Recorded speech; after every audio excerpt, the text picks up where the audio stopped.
আজ নিয়ে কিন্তু চলে আসলাম কিউট ফেসওয়ালা বেবি কেকের একটা ডিজাইন নিয়ে। আর এই কেকটা দেখতে না যতটা সুন্দর ততটাই কিন্তু করতে আরও সহজ। চলুন কিভাবে তৈরি করেছি একবার নয় আপনাদের দেখিয়ে দিই।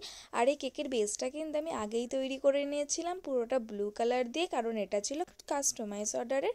কাস্টমার আমাকে এই কালারটাই প্রেফার করেছিল, তাই আমি এই কালারটাই করেছি। আর নিচের দিকে আমি একটু কিছু ড্রপিং ডিজাইন দিয়ে দিচ্ছি নোজলসের সাহায্যে। আর আপনাদের কাছে যদি নোজলস না থাকে এমনি পাইপিং ব্যাগ দিয়েও কিন্তু সেমভাবে এই ড্রপিং ডিজাইনটা দিয়ে দিতে পারেন। আর এই ডিজাইনটা না আমার একটু বেশি ভালো লাগে, মনে চাই কি সব কেকেই দিই, কিন্তু সব কেকের সাথে তার মানানসই হয় না বলুন।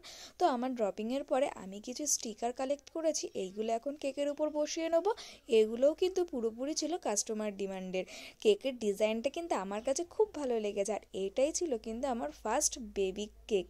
না, এর আগেও করেছি, বাট এই থিমের কেকটা কিন্তু আমি আগে করিনি, আজ ফার্স্ট করছি। আর এইগুলো যেই টপিংগুলো বসাচ্ছিলাম এদিক ওদিক হয়ে যাচ্ছিলো, সেটা কিন্তু আমি বারবার রিপিট করে ঠিক করছিলাম, যাতে মাঝখানে যে বেবিটা রয়েছে ওটা যাতে দেখা যায়, কারণ ওই বেবিটা না আমার একটু বেশিই কিউট লাগছিল।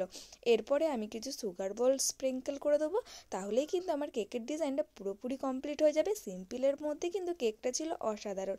আমার তো খুব ভালো লেগেছে, আপনাদের কেমন লেগেছে অবশ্যই কমেন্ট করে জানাবেন। আর এরকম নিত্য নতুন কেকের ডিজাইন দেখতে হলে আমার পেজ বা চ্যানেলে কিন্তু আপনাদের চোখ রাখতে হবে। আর বন্ধুরা, এই কদিন কিন্তু আমি আপনাদের সাথে কোনো কেকের ভিডিও শেয়ার করতে পারিনি, কারণ আমি যেহেতু এখন একটা নতুন রান্নার চ্যানেল ওপেন করেছি, এর জন্য কিছুদিন ওইখানে যেহেতু ব্যস্ত ছিলাম, এর জন্য কিন্তু আর আপনাদের ভিডিও দিতে পারিনি। তো কিন্তু এবার থেকে কিন্তু অবশ্যই চেষ্টা করবো আপনাদের কাছে নিয়মিত ভিডিও নিয়ে আসার, যেহেতু আপনারা ভিডিওগুলো এত ভালোবাসা দেন। তো বন্ধুরা, এই কেকের ডিজাইনটা কেমন হয়েছে কমেন্ট করে যেতে কিন্তু একদমই ভুলবেন না। আজকের জন্য এইটুকুই বন্ধুরা, টাটা।